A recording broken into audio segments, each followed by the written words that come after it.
വിശുദ്ധ യോഹന്നാന്റെ സുവിശേഷം 21 അധ്യായം 1 മുതൽ 14 വരെയുള്ള തിരുവചനങ്ങൾ.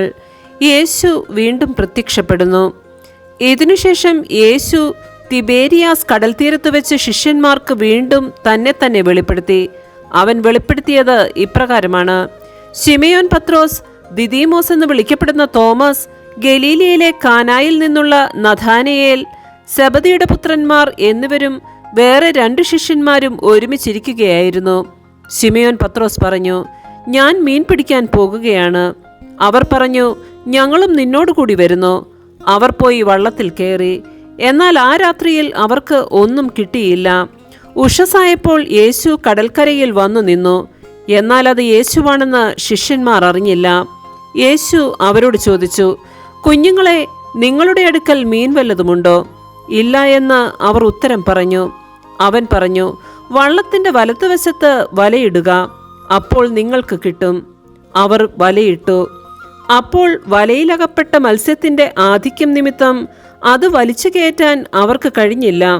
യേശു സ്നേഹിച്ചിരുന്ന ആ ശിഷ്യൻ പത്രോസിനോട് പറഞ്ഞു, അത് കർത്താവാണ്. അത് കർത്താവാണെന്ന് കേട്ടപ്പോൾ ശിമയോൻ പത്രോസ് താൻ നഗ്നനായിരുന്നത് കൊണ്ട് പുറങ്കുപ്പായമെടുത്ത് ധരിച്ച് കടലിലേക്ക് ചാടി.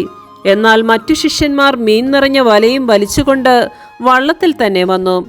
അവർ കരയിൽ നിന്ന് ഏകദേശം 200 മുഴത്തിലധികം അകലെയല്ലായിരുന്നു. കരയ്ക്കിറങ്ങിയപ്പോൾ തീ കൂട്ടിയിട്ടിരിക്കുന്നതും അതിൽ മീൻ വച്ചിരിക്കുന്നതും അപ്പവും അവർ കണ്ടു. യേശു പറഞ്ഞു, നിങ്ങൾ ഇപ്പോൾ പിടിച്ച മത്സ്യത്തിൽ കുറെ കൊണ്ടുവരുവിൻ. ഉടനെ ശിമയോൻ പത്രോസ് വള്ളത്തിൽ കയറി വലിയ മത്സ്യങ്ങൾ കൊണ്ട് നിറഞ്ഞ വല വലിച്ചു കരയ്ക്കു കയറ്റി. അതിൽ 153 മത്സ്യങ്ങളുണ്ടായിരുന്നു. ഇത്രയധികം ഉണ്ടായിരുന്നിട്ടും വല കീറിയില്ല. യേശു പറഞ്ഞു, വന്ന് പ്രാതൽ കഴിക്കുവിൻ. ശിഷ്യന്മാരിൽ ആരും അവനോട് നീ ആരാണ് എന്ന് ചോദിക്കാൻ മുതിർന്നില്ല. അത് കർത്താവാണെന്ന് അവർ അറിഞ്ഞിരുന്നു. യേശു വന്ന് അപ്പമെടുത്ത് അവർക്ക് കൊടുത്തു. അതുപോലെ തന്നെ മത്സ്യവും.